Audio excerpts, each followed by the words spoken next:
Padre, te damos gracias en esta preciosa mañana por el privilegio que tú nos das de estar en tu casa, Señor, de abrir nuestros labios para adorar tu nombre, reconociendo que tú eres el único Dios verdadero, santo, eterno, poderoso, que no hay nadie como tú, Señor.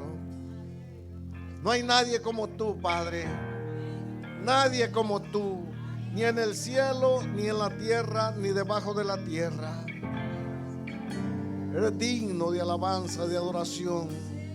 Que tu iglesia, que tus hijos nos postremos y adoramos tu santo y poderoso nombre, maravilloso Dios. Muchas gracias, porque es un privilegio el poder adorarte, Señor, tener esta libertad de poder abrir nuestros labios y proclamar tu grandeza. Muchas gracias te damos, Rey, en el precioso nombre de Cristo Jesús. Amén y amén. Puede tomar su asiento, que el Señor les bendiga en esta mañana. Gloria a Dios.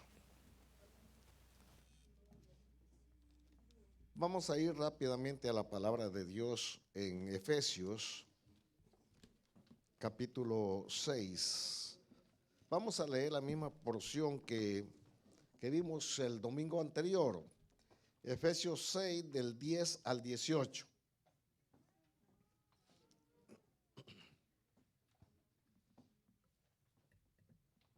Gloria a Dios.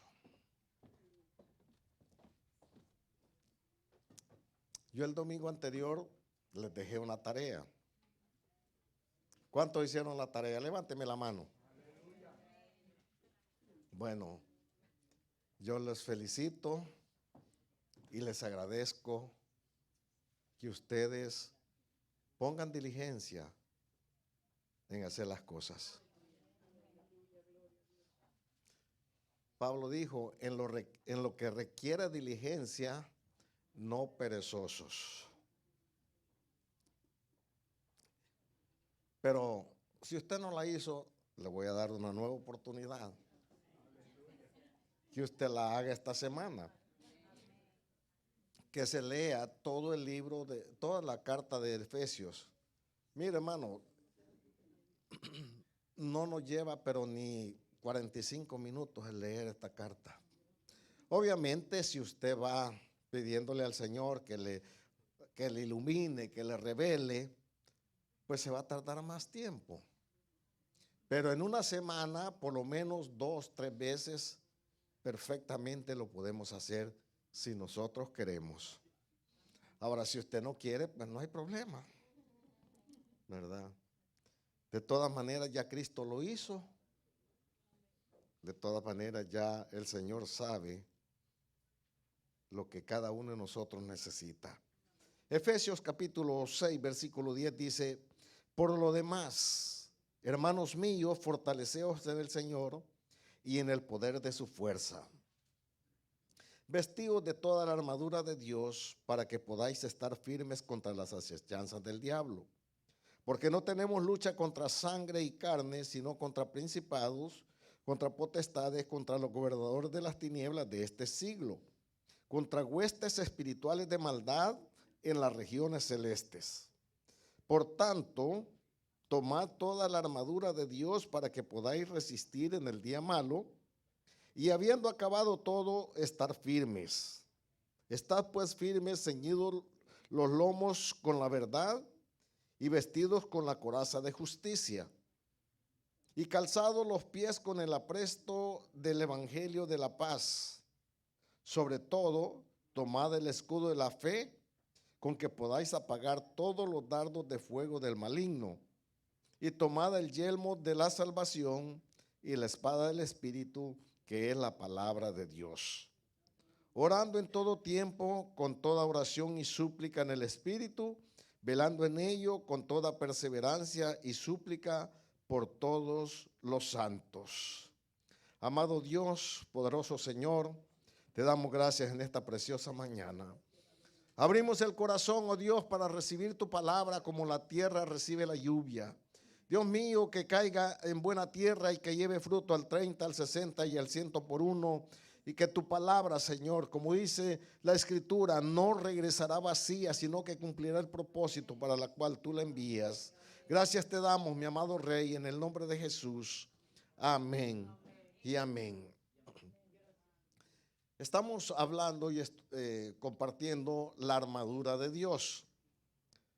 Y les decía, la razón de que leamos toda la carta de los Efesios es porque ahí Pablo describe todas las bendiciones que nosotros tenemos como hijos de Dios, todo lo que Cristo ha hecho en favor de nosotros, pero al final nos dice, pero oiga, no se descuiden, están bendecidos, ahora son ciudadanos del cielo, ahora son gente santa, pero hay un peligro, tenemos un enemigo, tenemos una lucha, y no es contra carne ni sangre, no es contra seres humanos, sino contra seres espirituales, más poderosos, más fuertes que nosotros, invisibles, pero reales. Sin embargo, Él, por la revelación del Espíritu Santo, nos dice que nosotros podemos combatir eso eficazmente, pero necesitamos ponernos la armadura de Dios. En en 2 Corintios capítulo 10, versículos 4 y 5, también nos dice que nuestras armas no son carnales, sino poderosas en Dios para la destrucción de fortalezas. Entonces, Dios no nos ha dejado a merced del enemigo, sino que nos ha equipado de tal manera que usted y yo podamos vencer las acechanzas del enemigo. Y luego dice que para que estemos firmes contra las acechanzas del diablo, ¿verdad? Y soportarlo el día malo. O sea, el día malo va a llegar.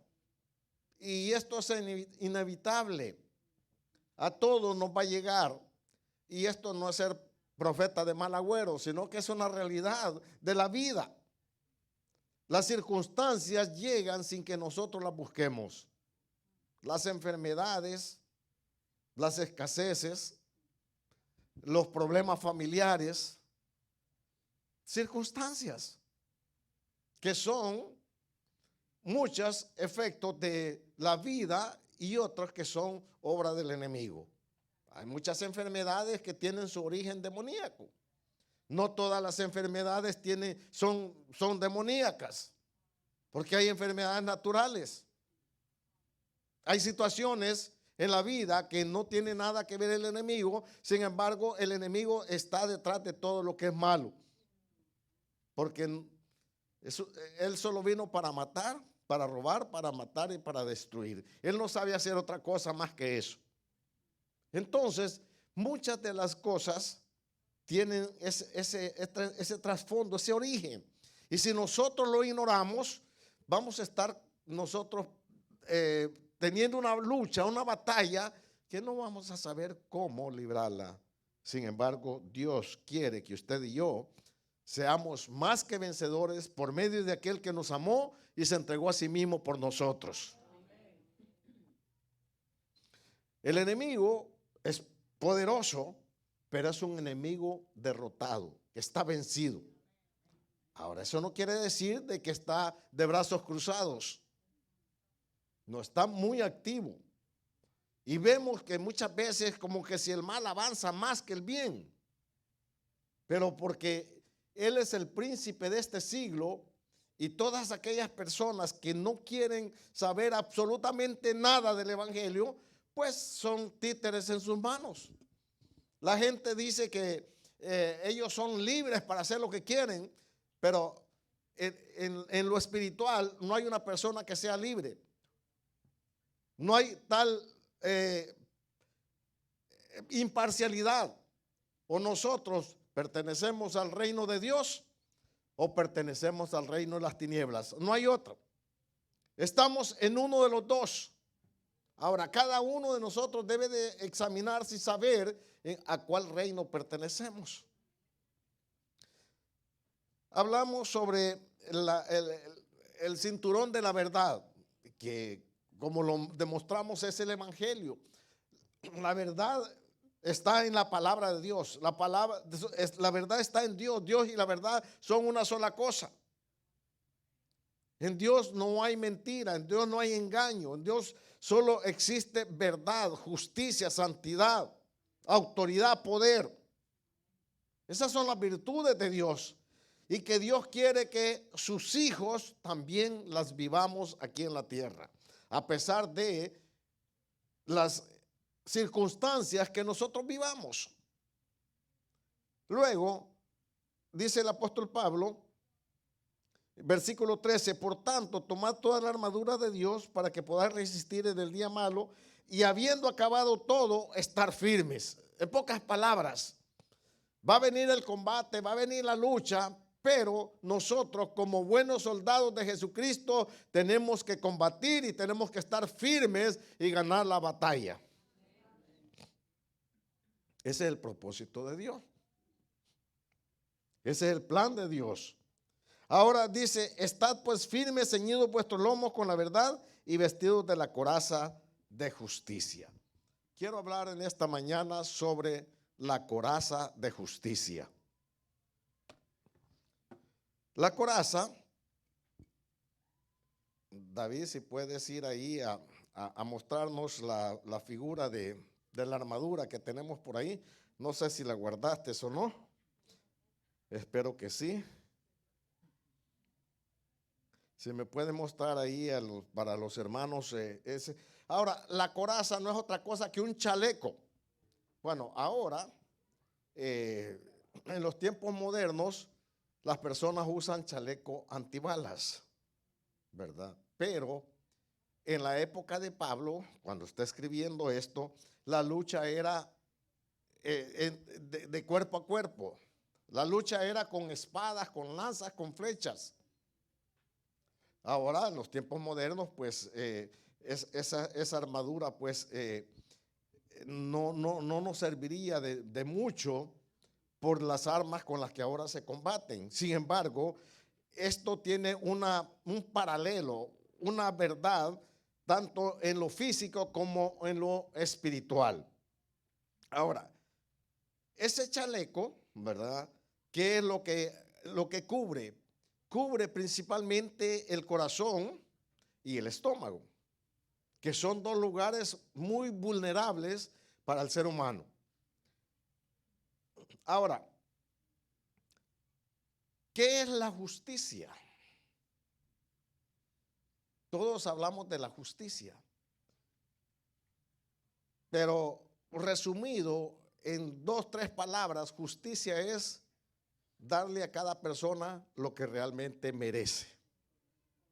Esa es justicia. De acuerdo a sus actos, sean buenos o sean malos. Y para eso existen las leyes, para hacer justicia. Las leyes tienen una descripción de los actos. Gracias. Ahí tenemos la armadura, ahí tenemos al soldado romano con toda la armadura. Tiene el casco de la salvación, la coraza de justicia o el chaleco, el cinto de la verdad, el calzado y el apresto del evangelio de la paz, el escudo de la fe y la espada del espíritu, que es la palabra de Dios. Eso lo vamos a estar viendo en detalle, pero ahora nos vamos a ocupar en ese chaleco que lleva, que le protege, lo tenemos ahí, esa coraza. Los combates eran cuerpo a cuerpo y entonces el soldado tenía un escudo largo de 1 metro más aproximadamente que le cubría desde parte de la pantorrilla hacia el rostro. Y con eso ellos combatían, ¿verdad? Contra el enemigo. Ese escudo servía para detener los ataques que venían con la espada, pero también se usaban flechas y se usaban dardos de fuego, dardos encendidos que tiraban los enemigos. Y el escudo servía no para apagar el fuego, sino para que el dardo cayese en el piso. ese escudo tenía que estar impregnado de grasa, lo que le conocemos ahora como el sebo del animal, que eso no permite que el fuego, o sea, no, esa grasa no permite que el fuego llegue al escudo, porque el escudo era de cuero, pero con esa grasa lo que hacía el dardo simplemente deslizarse y caer al piso, y de esa manera el soldado evitaba el daño. Pero ¿por qué entonces la coraza? La coraza tiene que ver con el corazón. O sea, cualquier herida en cualquier parte del cuerpo son dolorosas, delicadas, pero no son mortales en muchos casos. Pero una herida en el corazón o una herida en la cabeza sí son mortales. Por eso es que el soldado tenía que cuidarse de esas dos partes de una manera muy especial. Ahora, tenemos dos tipos de justicia: la justicia divina, la justicia de Dios, y la justicia humana. Hablemos de la justicia divina. Dios es justo en todas sus obras. Dije que Dios es justo en todas sus obras. Y Él dictó leyes para hacer justicia. Este libro es un libro de leyes o principios que rigen la vida del ser humano. Si nosotros aplicamos esto, vamos a vivir de acuerdo a la voluntad de Dios. Son sus leyes, sus mandamientos, sus decretos, todos sus dichos, todos sus mandamientos para cada uno de nosotros. Y Él en esas leyes dijo que la paga del pecado es muerte. O sea, la recompensa por el pecado era darle muerte al que lo cometía. Y usted va a ver en el Antiguo Testamento que habían decretos en donde la persona que cometía ciertos pecados, ciertos delitos, era apedreado. Por ejemplo, una persona que cometía adulterio y no podía declararse culpable con el testimonio de una persona. Tenían que haber dos personas que testificasen que la persona cayó en adulterio, o que mató a alguien, o que robó algo. Y ahí conocemos la famosa ley del talión: ojo por ojo, diente por diente, herida por herida. Esa era la justicia de Dios que estableció. Si tú hieres a alguien, pues tú vas a recibir la misma herida. Si tú te robas algo, entonces vas a pagar con tu vida. Si tú adulteras, vas a pagar con tu vida. Dios estableció esos mandamientos, esos decretos, esas leyes. Y Dios dijo: miren, el que peque se tiene que morir. Ahora, ¿cómo hace Dios entonces para declararnos libres de ese decreto? Ahora viene Dios y envía a su Hijo a morir en la cruz por nuestros pecados, para que todo aquel que en Él crea no se pierda, mas tenga vida eterna. Porque no envió Dios a su Hijo al mundo a condenar al mundo, sino para que el mundo sea salvo por medio de Él. Entonces, ¿qué pasa? Todos nosotros hemos pecado. Por cuanto todos pecaron, todos están destituidos de la gloria de Dios. Todos somos pecadores. Todos pecamos, todos infringimos esas leyes, esos mandamientos de una manera u de otra. El que no tenía vicios del alcohol, de la droga, del tabaco, era mentiroso, era envidioso, era rencoroso, era mal hablado, vivía en adulterio, en fornicación. Había 1001 formas de pecar, de infringir los mandamientos de Dios.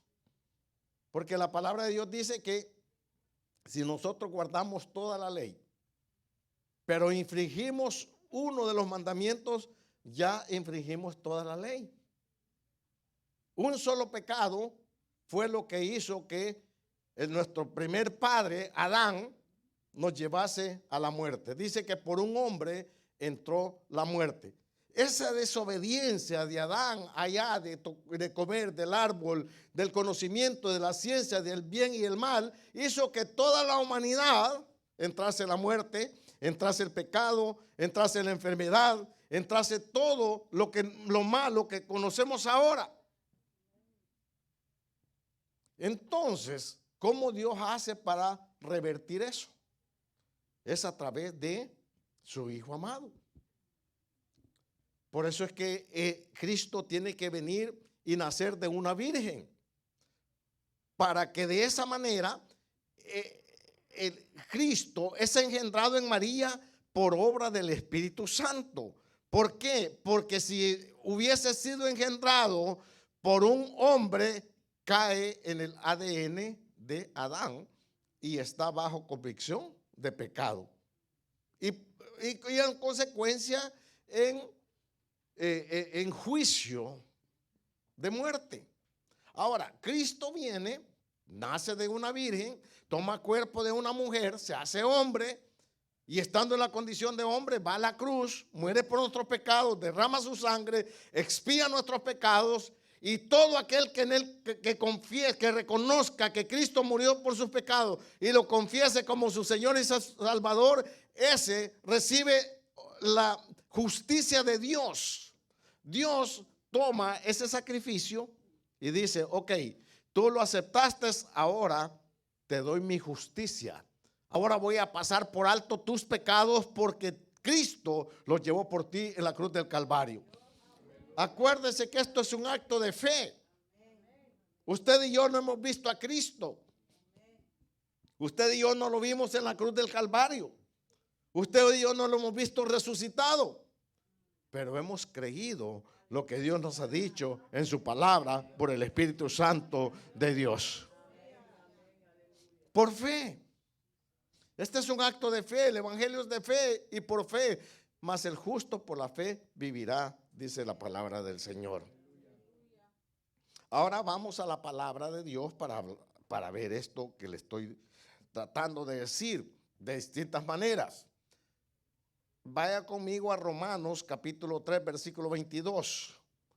Y yo tengo que ir un poco rápido. Van a ir poniendo en la pantalla, mis hermanos, las citas que les vamos a ir dando.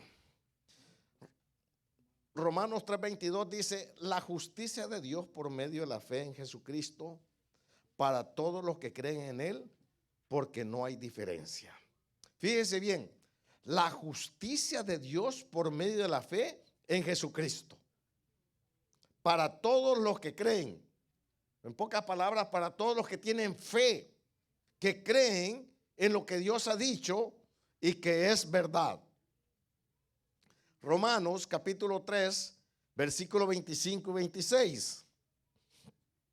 Hablando de Jesucristo, dice, a quien Dios puso como propiciación por medio de la fe en su sangre para manifestar su justicia a causa de haber pasado por alto en su paciencia los pecados pasados. Con la mira de manifestar en este tiempo su justicia, a fin de que Él sea el justo y al que justifica al que es de la fe de Jesús.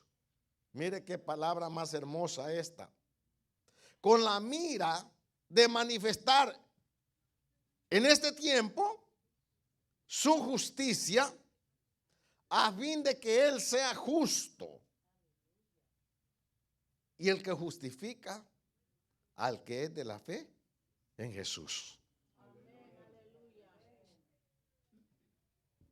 O sea, Dios no nos dio muerte cuando usted y yo andábamos en las andadas que tuvimos en nuestra vida, sino que fue paciente. Nos esperó. Confió en nosotros.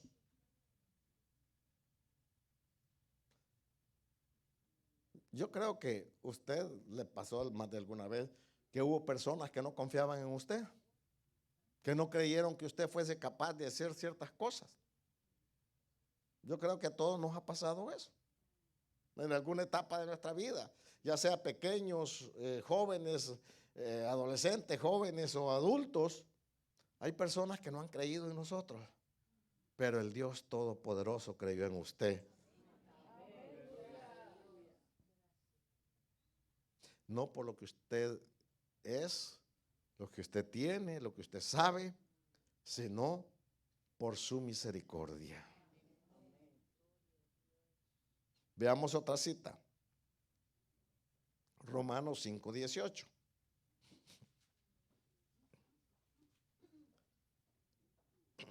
Dice, así que como la transgresión, o sea, el fallar a la ley, vino la condenación, perdón, vamos a leer bien. Así que como por la transgresión de uno, vino la condenación a todos los hombres. Uno falló y la condenación vino a todos nosotros. De la misma manera, por la justicia de uno, vino a todos los hombres la justificación de vida. El mismo principio. Por un hombre vino la transgresión, la desobediencia, el pecado. Y eso pasó a todos los hombres. Pero por la justicia de uno vino la salvación, vino la vida, vino la justificación. Ahora, aquí hay dos palabras parecidas, pero que son diferentes. La justicia y la justificación. La justicia, ya dijimos que darle lo que la persona se merece. Pero la justificación es ignorar el delito y declararlo justo, libre, exonerado, perdonado. Bueno, ¿qué otra palabra uso para que tal vez se le salga un amén a usted por lo menos? O sea, Dios no nos pagó conforme a nuestras transgresiones, sino que Él tomó el sacrificio de su Hijo y dijo, si Él cree por la fe, entonces yo lo declaro justo, como que si nunca hubiese cometido pecado. Wow. Uno pecó, todos murieron. Uno se sacrificó, todos van a vivir. Pero no todo mundo acepta el evangelio. La salvación es para toda la humanidad, ya la dijimos. Es para todo aquel que crea.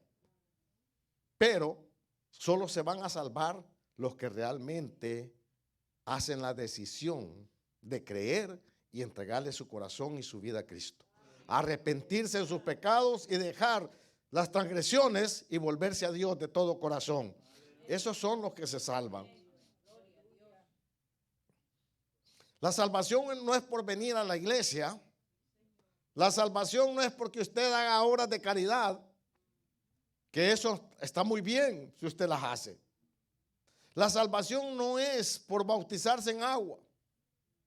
La salvación no viene por ningún otro medio, sino es por el sacrificio de Cristo, por esa sangre derramada en la cruz del Calvario, esa sangre con la cual fue expiado nuestro pecado allá en el santuario celestial, donde Cristo entró una sola vez y para siempre a expiar nuestros pecados.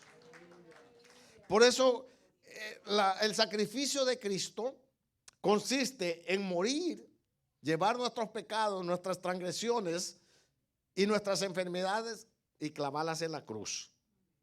Esa es la primera parte del sacrificio. Pero la segunda parte es resucitar de entre los muertos.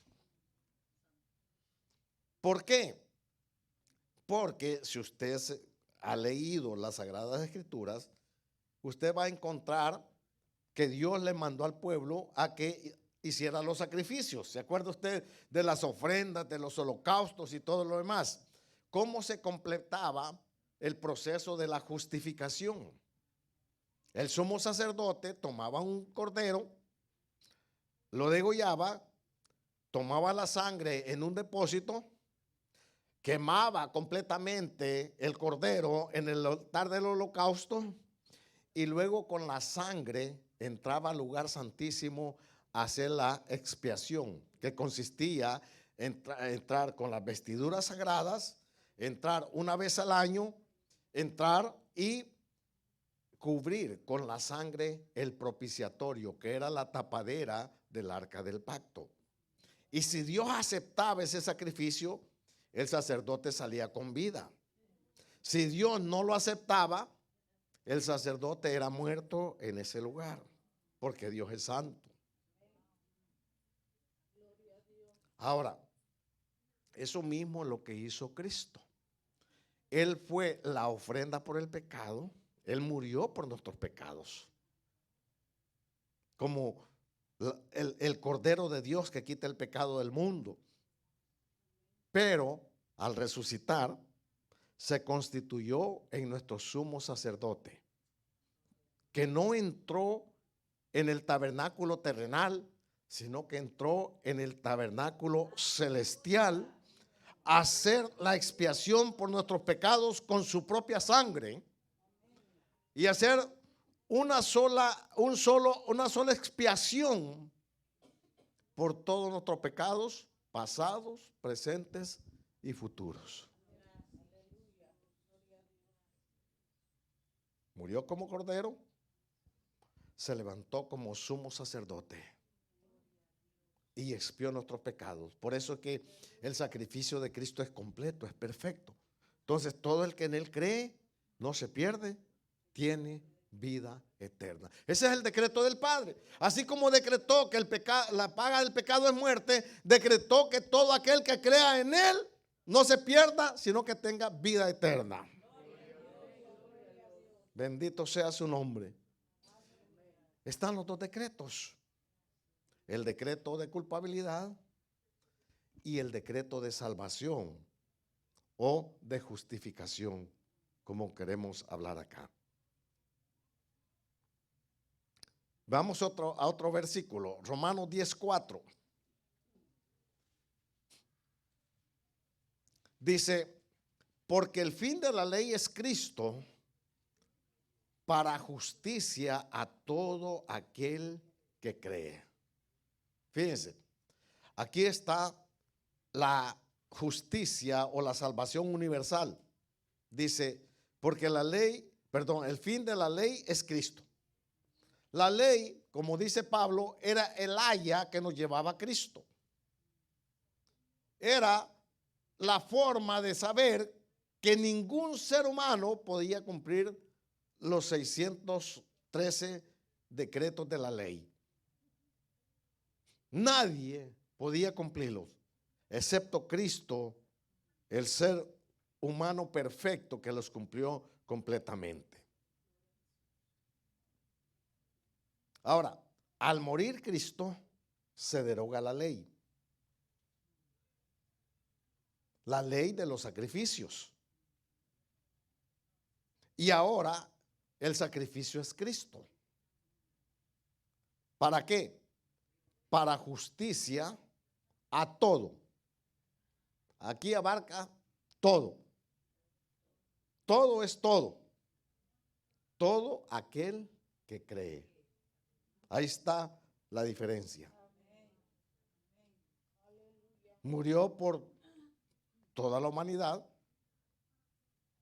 pero los que lo rechazan no obtienen la salvación, no tienen el perdón de sus pecados, porque el requisito es que le crean y que lo acepten y que Dios haga la obra en el corazón de ellos.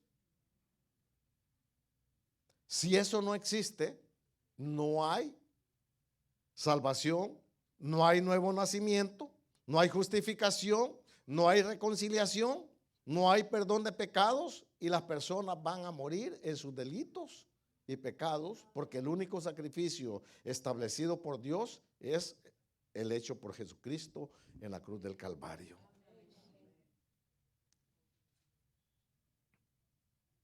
Veamos el último, bueno, no el último, sino que el último que yo traje, ¿verdad? Respecto a la justicia. Pero si usted se mete ahí a la concordancia y pone justicia, va a encontrar como 300 y pico de citas que le van a hablar de la justicia, tanto del ser humano como de la justicia de Dios. Segunda Corintios 5, 21 dice: al que no conoció pecado, por nosotros lo hizo pecado, para que nosotros fuésemos hechos justicia de Dios en él. Al que no conoció pecado, Cristo murió sin pecado. 33 años de vivir en la tierra sin cometer un solo pecado. Ahora, lo que a mí me impresiona no es tanto el hecho de que Cristo haya muerto sin pecado, sino que me impresiona el hecho de que Cristo se guardó sin pecado para poder clasificar o para poder ser el Cordero de Dios sin pecado que perdona los pecados del ser humano. Cristo se abstuvo no solamente porque era santo en sí mismo, sino que lo hizo por amor a usted y para mí. Se guardó para que no hubiese pecado en él, para poder calificar como el Cordero de Dios. Acuérdese que el cordero que era sacrificado en holocausto tenía que llevársele a los sacerdotes, y los examinaban al grado que tenía que ser perfecto. No podía tener ninguna falla, no podía tener un solo pelo de otro color, tenía que ser completamente de un solo color. No podía ser cojo, no podía ser ciego, no podía ser no le podía sobrar ni faltar nada, tenía que ser perfecto. Y eso es lo que Cristo hizo. Se guardó 33 años en la tierra para ser ese Cordero de Dios perfecto y calificar para morir por usted y por mí. O sea, está bien guardarnos en santidad porque amamos a Dios, al Padre, ¿verdad? Está bien guardarnos en santidad porque sabemos que eso nos conviene. Pero guardarse en santidad solo para poder calificar para morir por todas las barbaridades que usted y yo hemos hecho, esa es otra cosa. Solamente el Señor, en su amor, en su gracia y en su misericordia. Ahora, esa es la justicia divina, la justicia de Dios, que es imputada a nosotros. Ahora, pero la armadura de Dios, no estamos hablando de la justicia de Dios. Ese chaleco que estamos viendo ahí, no estamos hablando de la justicia de Dios. Esa justicia es aplicada a nosotros, o sea, no es dada de gracia. Nosotros la recibimos por la fe y es aplicada a nosotros por la fe. Pero con eso yo no puedo combatir al enemigo, sino que tengo que hacerlo con la justicia humana. Así como Cristo vivió en justicia y en santidad, así nosotros también tenemos que vivir en esta tierra en una santa manera de vivir. Entonces, ¿qué significa eso? Que nosotros tenemos que vivir haciendo acciones justas. Y aquí es donde está la falla de muchas personas. Y principalmente en el ámbito familiar. ¿Cuántas personas son admiradas y respetadas por toda la gente. Pero en la casa hasta el perro no lo soporta.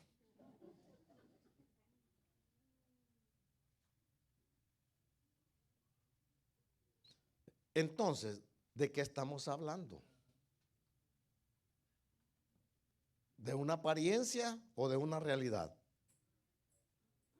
Y nosotros no vamos a ser salvos por las apariencias, sino por lo que nosotros vivimos. O sea, y cuando hablamos de acciones justas, es prácticamente con el prójimo. No es con Dios, es con el prójimo. Pero procuramos ser justos con todo mundo y somos injustos con nuestro cónyuge, con nuestros hijos. ¿Cuántas personas les gusta servir y ayudar a los demás? Le llaman y sale corriendo porque hay una necesidad. Y eso es bueno. Eso es admirable. Ese es un don.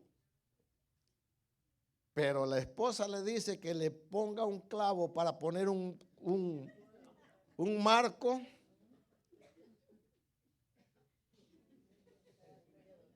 O que le cambie un bombillo en la cocina.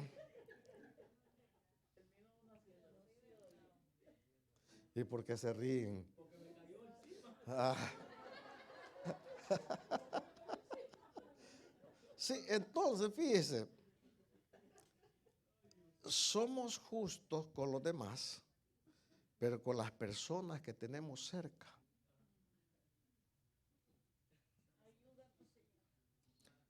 Sí. Entonces, mis amados, todo tiene que comenzar por la casa. Usted no va a responder por todos los vecinos del barrio, ni por todos los hermanos de la congregación. Usted va a responder por el trato con su cónyuge, con su esposa y con sus hijos en la casa.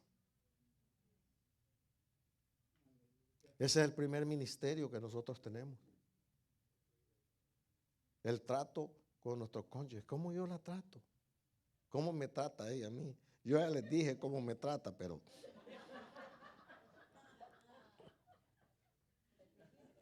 yo tengo un corazón perdonador y la sigo amando. No, como ella no hay otra. Se los aseguro. Yo me saqué la lotería y no cualquier lotería, me saqué el premio mayor de todos los tiempos. Amén, gloria a Dios. Pero mis amados, yo tengo que, mire, y es que ¿sabe qué es lo que pasa? Que el que nosotros nos tratemos bien, esta es una obra de ambos, ¿verdad? No solamente de ella y no solamente mío, sino que de ambos. El trato comienza por el que yo le doy a ella y luego el que yo recibo de ella. Ahora, esto es un proceso, mis amados. Esto cuesta llegar a estos puntos. Sin embargo, Dios nos ha dado la capacidad para que lo podamos lograr usted y yo. Y no tenemos excusa delante de Dios. Entonces, yo tengo que comenzar por hacer justo en mi casa. Hacer lo que me corresponde hacer. Y si no puedo hacerlo, buscar a alguien que lo haga.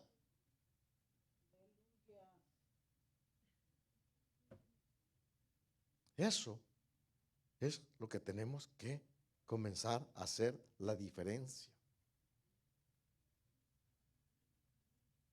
Yo no estoy supuesto a hacer todo. No lo puedo hacer todo.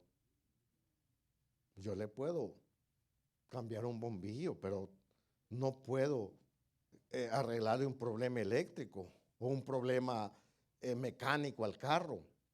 Tengo que buscar a alguien que se encargue de esas cosas. porque yo no soy experto en eso.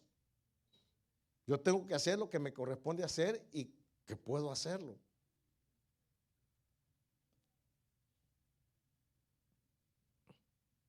Ahora, la Escritura identifica una relación estrecha entre la justicia y la fe. La fe comienza por una correcta relación con Dios y es confiar en Él. Usted no puede decir que está bien con Dios si usted no confía en Él.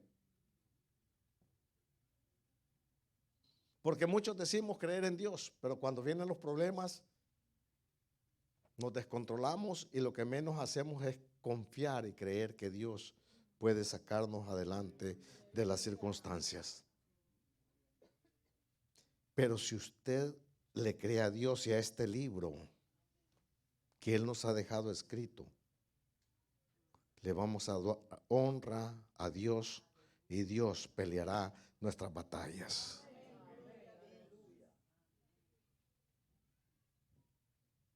Porque decimos que le creemos a Dios, pero cuando tenemos un conflicto sacamos nuestra propia espada y comenzamos el combate.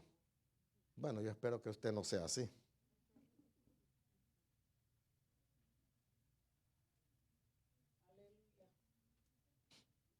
Nos dicen una cosa y no han terminado de decirla cuando ya estamos dándole el cambio. Nosotros decimos en El Salvador le estamos dando el vuelto, ¿verdad? Le estamos dando no escuchamos. Hermana, no me levante la mano. ¿Cuántas de ustedes su esposo no le escucha lo que usted le dice?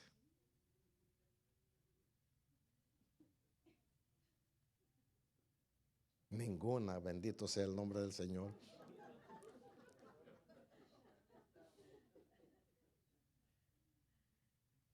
No, es que nosotros los hombres somos únicos y especiales. Pero es que las mujeres también tienen que entender que ese es el diseño divino para nosotros. Así como nosotros tenemos que entender el diseño divino para ellas.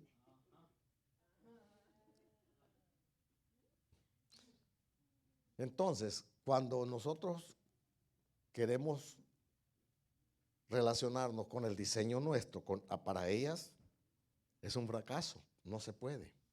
Vaya, para que usted tenga una idea. La mujer, dicen los expertos, que habla 70,000 palabras al día. Y los hombres, un promedio de 35,000, ese es el promedio. Ahora, el hombre sale por la mañana, le dice, mi amor, ya me voy. Le da un abrazo y un beso. Bueno, espero que lo haga. Y se va. Y regresa allá por la tarde o en la noche, a la hora de que terminó su labor. Y cuando llega, la esposa quiere hablar con él y le dice, hola, mi amor, ¿cómo te fue? Bien. ¿Qué hiciste? Trabajé. Ahora, la mujer ha estado en la casa y si no tiene perro es peor porque no puede hablar ni con el perro. Y tiene 70,000 palabras que quiere descargar. Y usted solo le da 2 o 3. ¿Cómo estás? Bien. ¿Cómo te fue? Bien. ¿Y qué hiciste? Mire, ahora, ¿cómo actúa la mujer?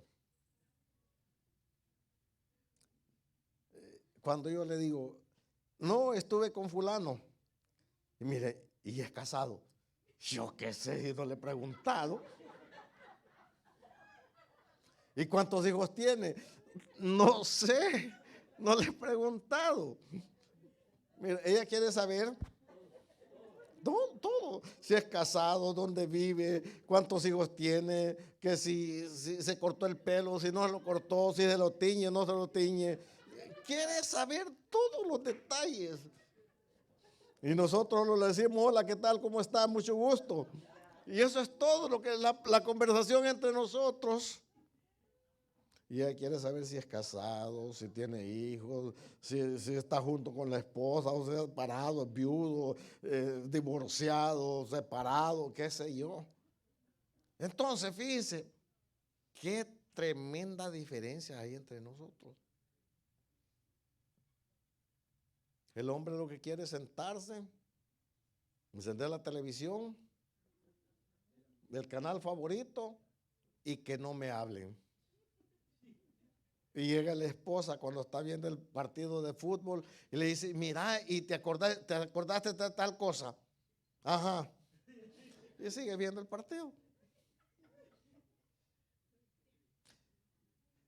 Todo esto yo se lo estoy diciendo porque me lo han contado.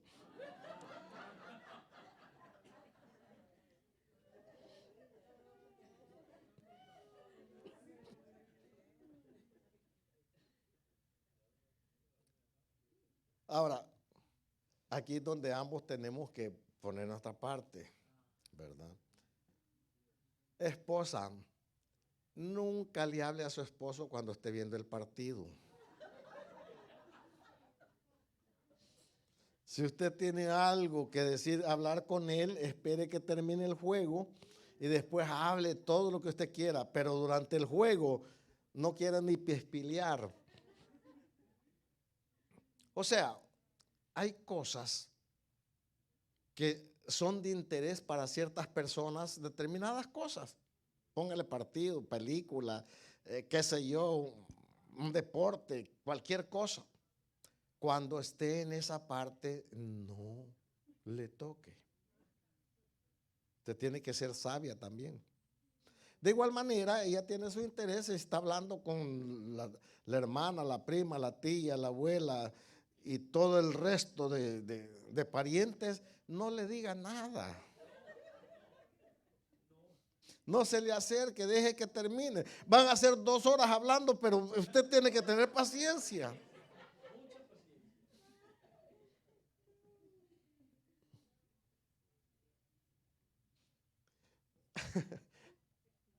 Hablan todos los días y son 2 horas todos los días. Digo yo, Dios mío, ¿de qué hablan? Yo creo que se cuentan todos los versículos que se saben de memoria, todos los coritos se lo cantan. Oye, te voy a cantar los que yo me sé. Y ahí pasan, pues. Bendito sea el nombre del Señor. Pero esa es la característica de la mujer, ese es el diseño de la mujer. Nosotros, a veces me dice mi esposa, ¿y tú por tan seco que sos? Hola, ¿cómo estás? Bien. ¿Y cómo te fue? Pues bien, todo. Pues sí, ahí hablamos otro día. Y se terminó la conversación y tengo 6 meses de no hablar con la persona. O sea, nosotros tenemos esa manera. Ahora, no me estoy justificando para decir de que yo no puedo cambiar y ser diferente y tratar de armonizar con ella. Esa es la parte donde nosotros tenemos que entrar como hijos de Dios. Ella quiere hablar, bueno, habla mi amor, te voy a escuchar. Son 70,000 palabras que usted tiene que esperar que le digan. O por lo menos una parte, ¿verdad? Pero ese es el diseño divino, que yo no lo puedo cambiar, ni usted lo puede cambiar, sino que entendernos que ella necesita hablar de esas cosas, ella necesita soltar eso, porque me imagino que es como un volcán en erupción allá adentro, ¿verdad? Que está por querer salir, y si no sale en este momento va a salir más adelante, pero ya con explosión. No, mejor sigamos el tema que estamos hablando. Ya me metí a hablar cosas que no debo. Ahora, por tanto en lo natural como en lo espiritual, nosotros debemos de guardar el corazón. Fíjese, En lo natural, usted tiene que guardar la salud de su corazón. Y en lo espiritual también. Mire lo que dice, lo que dijo el Señor Jesús en Marcos capítulo 7, versículos 20 al 23. Marcos capítulo 7, versículos 20 al 23. Pero decía que lo que del hombre sale, eso contamina al hombre. Porque de dentro del corazón de los hombres salen los malos pensamientos, los adulterios, las fornicaciones, los homicidios, los hurtos, las avaricias, las maldades, el engaño, la lascivia, la envidia, la maledicencia, la soberbia, la insensatez. Todas estas maldades de dentro salen y contaminan al hombre. Entonces, el corazón es el asiento de las emociones y de los sentimientos. Ahora imagínese un niño criado en su hogar con el amor, la dirección, la enseñanza de un padre y una madre que se esfuerza porque el niño crezca y se desarrolle normalmente, enseñado, educado.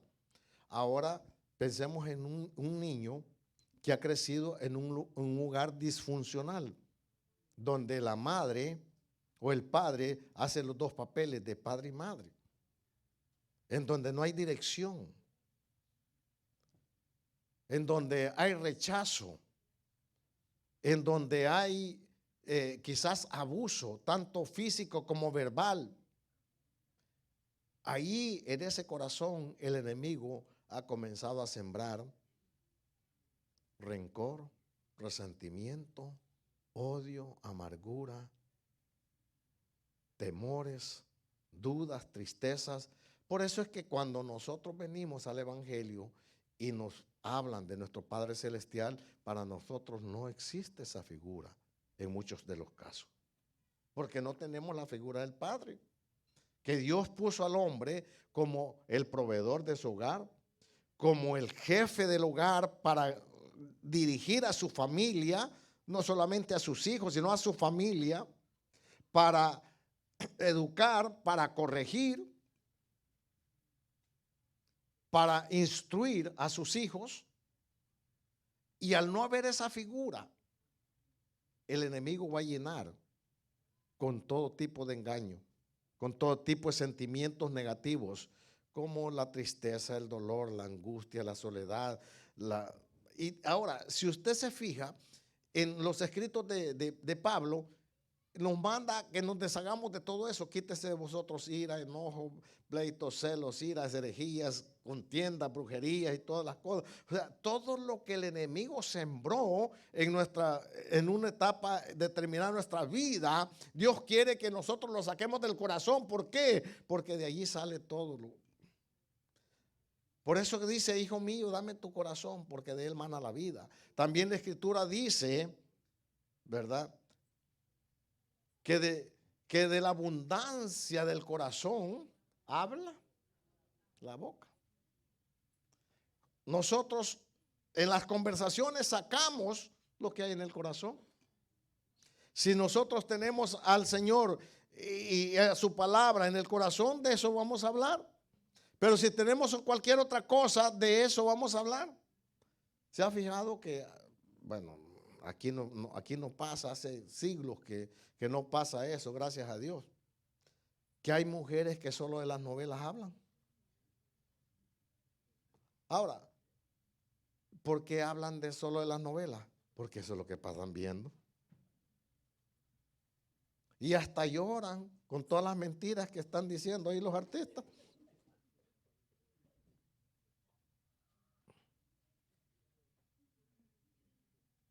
No, usted no ha visto esos casos donde están viendo la televisión y está bajando y un chorro de agua. O sea, y de eso es, de lo que nosotros nos alimentamos, de eso vamos a hablar. Si nosotros nos alimentamos de las cosas espirituales, de las cosas de Dios, de eso vamos a hablar. Pero si nosotros nos alimentamos de otra cosa, también de eso vamos a hablar. Proverbios 21:3. Ahora hablemos ya de la justicia nuestra. Dice Proverbios 21:3: hacer justicia y juicio es a Jehová más agradable que sacrificio.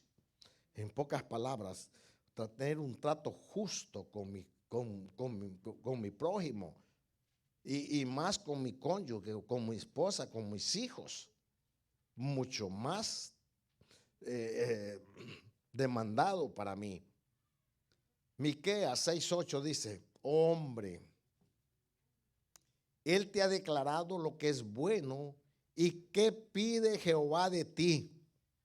Solamente hacer justicia y amar misericordia y humillarte ante tu Dios. Ahora, cuando hablamos de ponernos la coraza de justicia, no es decir yo me pongo la coraza de justicia, sino que tener acciones justas del tratamiento con mi cónyuge, con mis hijos, con mi hermano, con mi prójimo.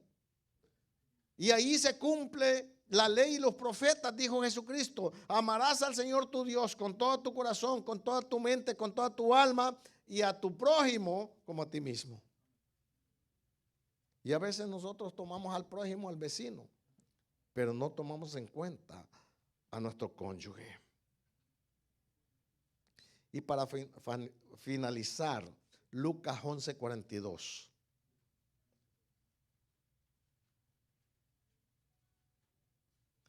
Dice: mas hay de vosotros fariseos, que diezmáis la menta y la ruda y toda hortaliza, y pasáis por alto la justicia y el amor de Dios.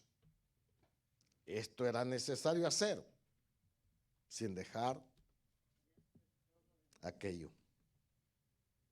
O sea, justicia y amar a Dios, sin dejar de diezmar y ofrendar, como dice la Escritura. Entonces, mis amados, yo tengo que ser justo en mis acciones, y eso es una arma contra el enemigo, porque él no puede hacer justicia. Él es injusto en todos sus actos. Por lo tanto, cuando se encuentra con una persona justa, él no puede dañar su corazón. Él no puede sembrar pensamientos y sentimientos negativos, porque la persona vive no solamente con la justicia divina, sino que con la justicia hacia su prójimo. Mis amados, que Dios nos ayude a vivir este estilo de vida que Dios quiere y ha preparado para que usted y yo derrotemos a un enemigo, y cuando lleguemos a la gloria allá, el Señor nos diga esas palabras: bien, buen siervo y fiel, en lo poco me fuiste fiel, en lo mucho te pondré.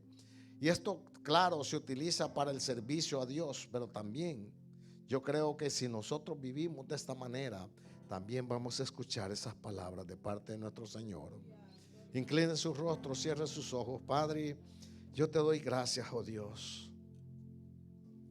Te alabo, te bendigo, te glorifico, te doy todo el honor y toda la gloria que solo a ti te corresponde. Mi amado Rey, poderoso Dios,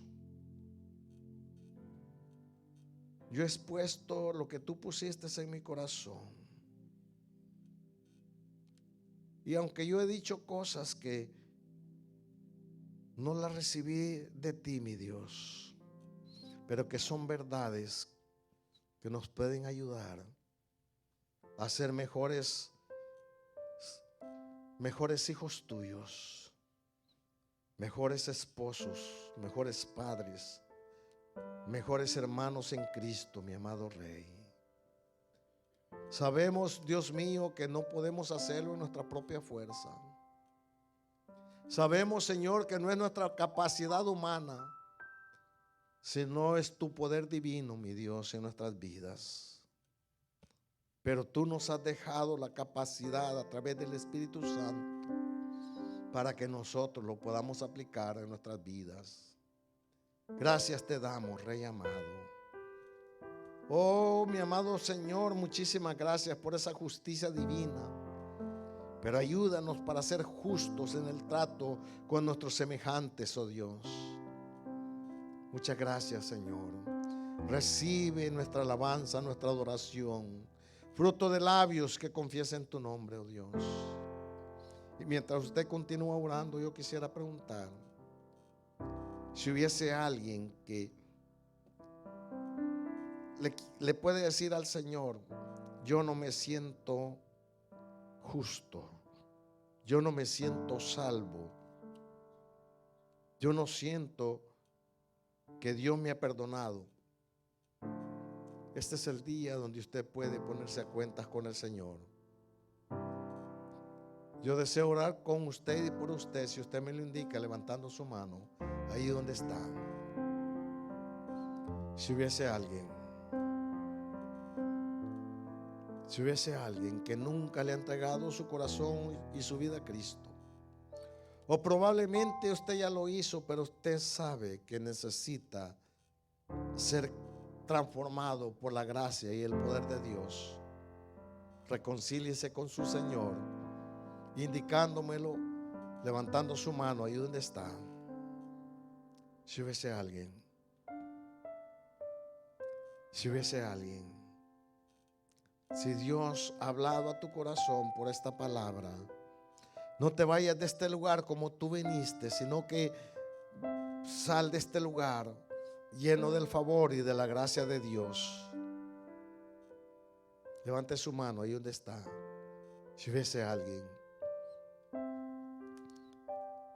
alguien, levante su mano ahí donde está. Aleluya. Gloria a Dios. Yo me voy a dirigir a las personas que nos ven a través de las redes sociales. Yo no sé si nos está viendo por primera vez o ya usted es una persona que continuamente nos ve, pero que usted no tiene la certeza de su salvación en Cristo Jesús. Ahí donde está, yo le voy a pedir que usted repita esta pequeña oración conmigo y dígale al Señor, mientras usted aquí, los hermanos continúan orando, continúan pidiéndole al Señor que Dios toque la mente y el corazón de las personas. Usted que nos ve a través de las redes sociales, diga esta oración conmigo. Padre, yo te doy gracias por tu palabra. Yo te quiero decir, Señor, que no me siento perdonado, no me siento salvo, pero he escuchado tu palabra, que es por la fe en el sacrificio de Cristo hecho en la cruz del Calvario, que yo soy salvo de la condenación eterna y soy libre de mis pecados. Yo me arrepiento de todo corazón de mis pecados y en esta hora abro mi corazón e invito a Jesucristo a venir a morar en él. Señor Jesús, yo creo que tú moriste por mí en la cruz. Te pido que me perdones y me limpies, que inscribas mi nombre en el libro de la vida y que me hagas una nueva criatura para la gloria de tu nombre. Gracias, Señor, por darme salvación y vida eterna en el nombre de Jesús. Amén y amén. Usted que está aquí con nosotros, póngase en pie. Vamos a hacer una pequeña